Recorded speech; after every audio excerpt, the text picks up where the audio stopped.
kami akan memberikan gambaran umum tentang Kabupaten Kolaka Utara, yang mana Kabupaten Kolaka Utara mempunyai luas wilayah yaitu 3.391,67 km persegi dengan jumlah penduduk 126.158 jiwa, dengan wilayah administratif terdiri dari 15 kecamatan, 127 desa, dan 6 kelurahan.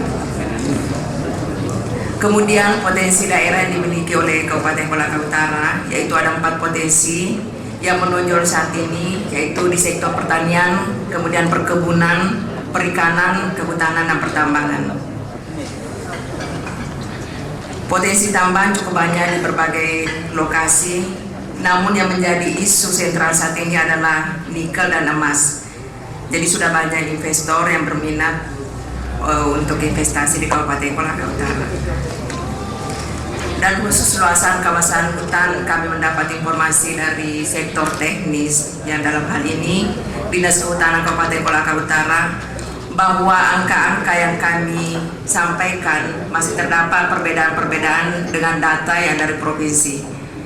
Data yang kami sampaikan ini masih data pada rapat teknis tanggal 16 Oktober yang lalu, dan kami sudah menyampaikan pada sektor teknis agar data ini segera divalidasi pada sore hari ini, pada kesempatan ini. Bapak Gubernur dan undangan yang saya hormati, sehubungan dengan potensi di atas, kita sama tahu bahwa saat ini muncul isu-isu pokok yang berkenaan dengan pemanfaatan potensi-potensi tersebut, khususnya untuk potensi tambang yang ada di kawasan hutan dan perkebunan rakyat yang juga ada di kawasan hutan, serta keinginan kita untuk segera merevisi tata ruang guna optimalisasi pemanfaatan potensi dimaksud. Berikut ini potensi tambang yang ada di Kabupaten Kolaka Utara. Dari data yang ada, paling tidak ada 6 blok yang sudah dipetakan seperti yang terlihat pada slide di atas. Untuk blok A di Kecamatan Batu Putih, nikel dengan perkiraan luas areal 12.340 hektare. Kemudian blok B di Kecamatan Purehu, nikel dengan perkiraan luas areal 3.229 hektar. Blok C di Kecamatan Purehu, nikel dengan perkiraan luas areal 22.800 hektar. Kemudian di blok D, Kecamatan Pakue dengan nikel perkiraan luas areal 2.737 hektar. Blok E di Kecamatan Ngapa, batu bara dengan perkiraan luas areal 3.070 hektar. Kemudian blok F di Kecamatan Rantai Angin dan Wawo, yaitu potensi emas. Ini sama hanya di Bombana, di Kabupaten Kolaka Utara juga terdapat emas dengan perkiraan luas areal 16.280 hektar. Jadi total areal yang kami usulkan untuk perubahan status Bapak Gubernur yaitu 60.326 hektar.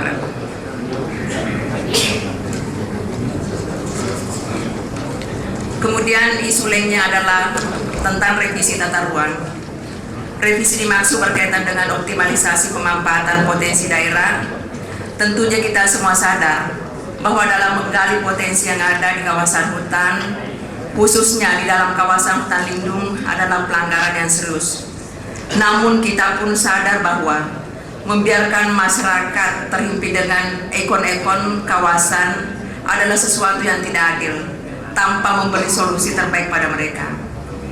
Di samping itu, revisi diperlukan berkaitan dengan pemekaran-pemekaran wilayah, khususnya pemekaran kecamatan. Dan revisi tata ruang juga dimaksudkan untuk penyesuaian dengan Undang-Undang Nomor 26 Tahun 2007 tentang penataan ruang. Untuk itu pada kesempatan ini kami mengusulkan yaitu untuk segera diadakan perubahan status kawasan hutan dalam upaya optimalisasi potensi daerah. Kemudian usulan yang kedua yaitu percepatan revisi rencana tata ruang wilayah provinsi guna revisi rencana tata ruang wilayah kabupaten. Kemudian yang ketiga, untuk segera diadakan validasi data luas areal kawasan hutan antara data provinsi dan data kabupaten. Kemudian kami ulangi lagi usulan kami, yaitu total areal tambang yang potensial untuk diusulkan perubahan statusnya adalah seluas 60.326 hektar. Demikianlah usulan dari kami Kabupaten Kolaka Utara. Wabillahi taufiq wal hidayah. Wassalamualaikum warahmatullahi wabarakatuh. Jadi paling tidak ilustrasi kita begini. Ada 1,2 juta kawasan hutan lindung di Sulawesi Tenggara.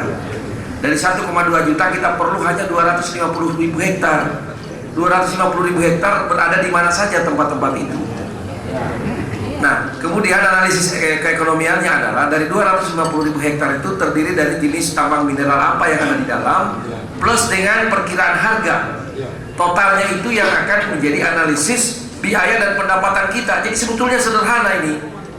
Penjelasannya mungkin 10-15 menit sudah cukup. Nah, itu yang saya maksud. Nah, penjabaran detailnya nanti itu diserahkan kepada sektor masing-masing. Nah, kepada pertambangan, kepada kehutanan. Nanti larinya akan ke sana, termasuk teknis penyediaan regulasinya nanti. Apakah Presiden mau menurunkan kebijakan dekonsentrasi khusus hal-hal seperti itu, tidak perlu ke Menteri, cukup Gubernur selaku wakil pemerintah pusat pada luasan tertentu dengan menyebut lokasi-lokasi tertentu, atau tetap akan melalui mekanisme itu tapi ditempuh dengan cara yang lebih mudah misalnya. Tidak seperti selama ini. Kalau selama ini kan birokrasinya terlalu panjang. Bayangkan, ya, saya mengatakan bahwa salah satu problem yang paling besar dan berat di dalam bernegara adalah menyatakan perang. Menyatakan perang.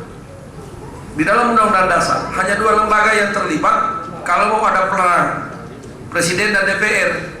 Tapi urusan kehutanan lebih dari 2 lembaga yang terlibat, kehutanan sendiri, polisi, ya, kejaksaan, TNI, lingkungan hidup, DPR, pakar, ada 7 lembaga yang terlibat.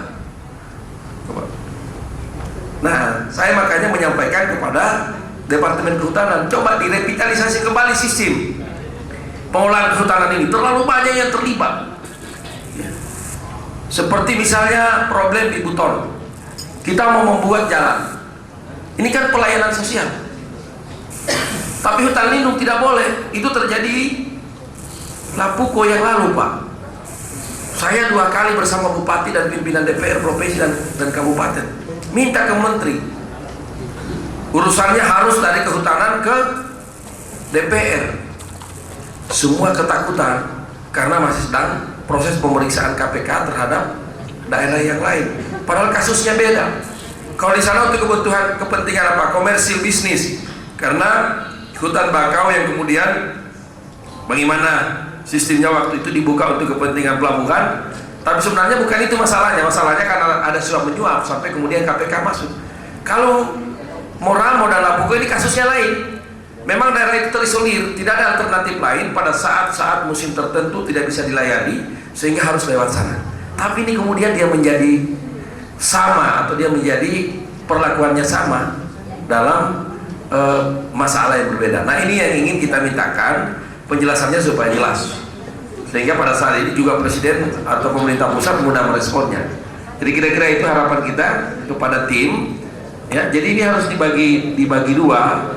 Ada yang lagi-lagi untuk kepentingan teknis detail masing-masing sektor, ada yang hanya penyampaian secara makro yang kemudian akan menjadi pertimbangan Presiden, yang tentunya nanti akan dimintakan kajian-kajian secara teknis dari sektornya masing-masing. Konawe mana Konawe? Konawe itu, coba Konawe aja dulu. Fokus pada kawasan hutan yang berada di Kabupaten Konawe, kurang lebih 497.000 hektar, terbagi sesuai fungsi hutan. Tetapi yang jelas bahwa keterkaitan masalah pertambangan dengan masalah fungsi hutan, yang pertama hutan lindung dari 497.000 hektar secara keseluruhan, hutan lindung yang masuk atau mungkin overlap dengan masalah pertambangan kurang lebih 81.000. Kalau tadi Bapak Gubernur mengatakan bahwa di Provinsi Sulawesi Tenggara ini kurang lebih 1 juta, Pak Bu.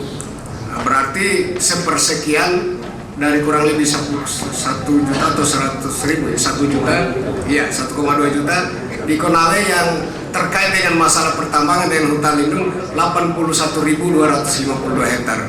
Dan yang lain seperti hutan produksi terbatas dan yang dapat dikonversi.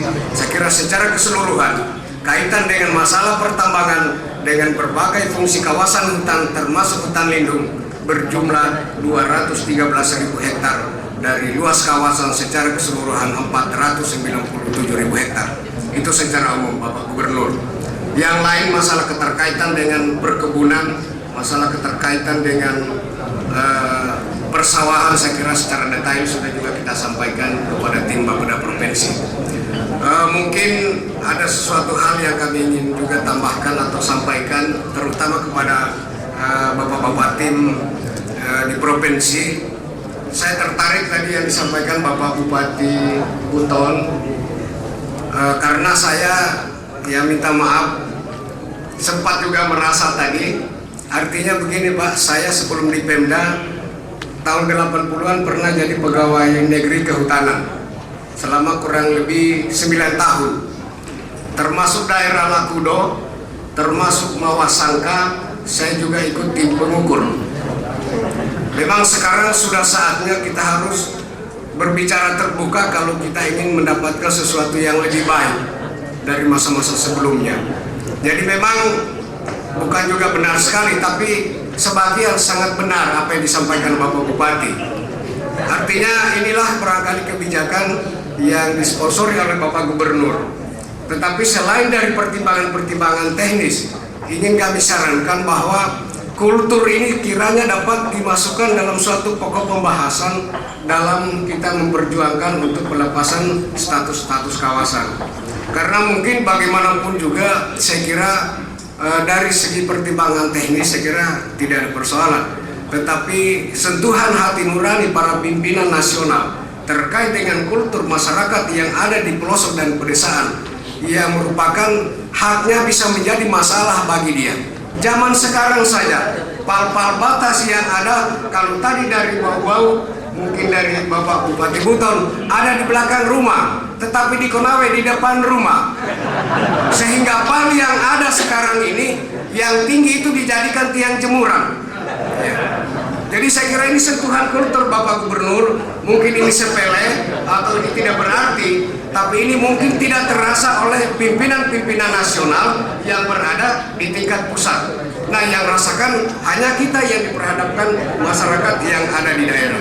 Saya kira ini saja saran-saran yang mungkin kami dapat sampaikan. Satu hal lagi masalah kehutanan, yang mungkin mohon maaf Bapak Kadis Kehutanan masih ini belum terdeteksi.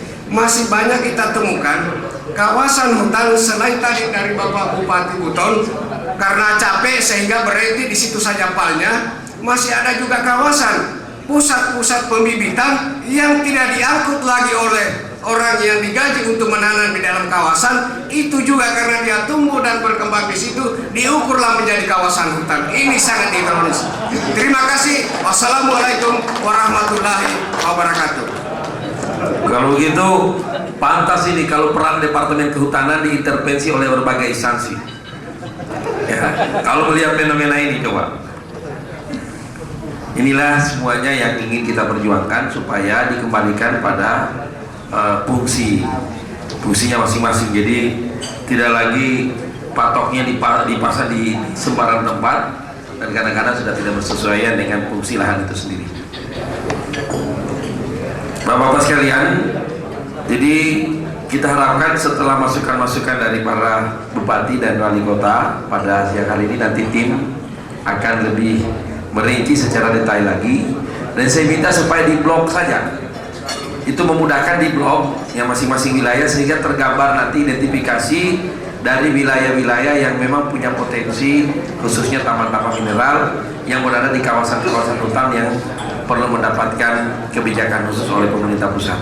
Dan yang tidak, ini kan sudah ada ya luasan lahannya. Nah setelah itu secara rinci tolong dijabarkan di wilayah-wilayah mana saja tempatnya hal itu, posisi itu, sehingga nanti penjabarannya akan lebih didetailkan dalam koordinat masing-masing wilayah atau lahan yang dimaksud. Jadi pada saat kita menyampaikan ya pemaparan ini kepada Presiden, kita tidak bertele-tele.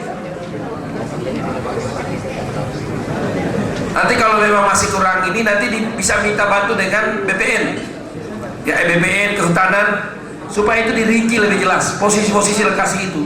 Sekarang coba diidentifikasi masing-masing hutan lindung berapa di kabupaten tertentu, misalnya kabupaten A hutan lindungnya sekian. Nanti saran Pak Wali Kota Bau-Bau tadi, ini kalau kita duduk semua di sini nanti malah akan makin rancu nanti ya, sulit sekali untuk mendapatkan suatu optimalisasi output daripada pertemuan ini. Nanti saya minta kepada para tim untuk menindaklanjuti dengan bahan dan informasi dari teman-teman bupati, kemudian dari departemen terkait, dinas terkait di kabupaten kota, kemudian provinsi menghimpun secara keseluruhan. Bapak Bupati dan Wali Kota, terima kasih. Rekan Musbidah, Bapak-bapak dari SKPD provinsi dan kabupaten, Pak Ketua DPR, terima kasih banyak Pak. Ya, jadi pertemuan pada sore hari ini kita bisa cukupkan sampai di sini untuk dilanjutkan dengan teman-teman tim. Jadi mungkin yang bisa istirahat adalah Musbida dan Bupati serta Wali Kota bersama dengan Pak Gubernur. Tapi saya minta tim dan dinas terkait supaya bisa tetap tinggal, dan sekaligus melalui Pak Bupati saya minta supaya menunjuk stafnya yang akan bisa bersama-sama dengan tim kita di provinsi di dalam menyempurnakan rumusan-rumusan atau informasi yang kita perlukan dari kabupaten. Sekali lagi terima kasih. Kami akhiri, billahi taufiq wal hidayah. Wassalamualaikum warahmatullahi wabarakatuh.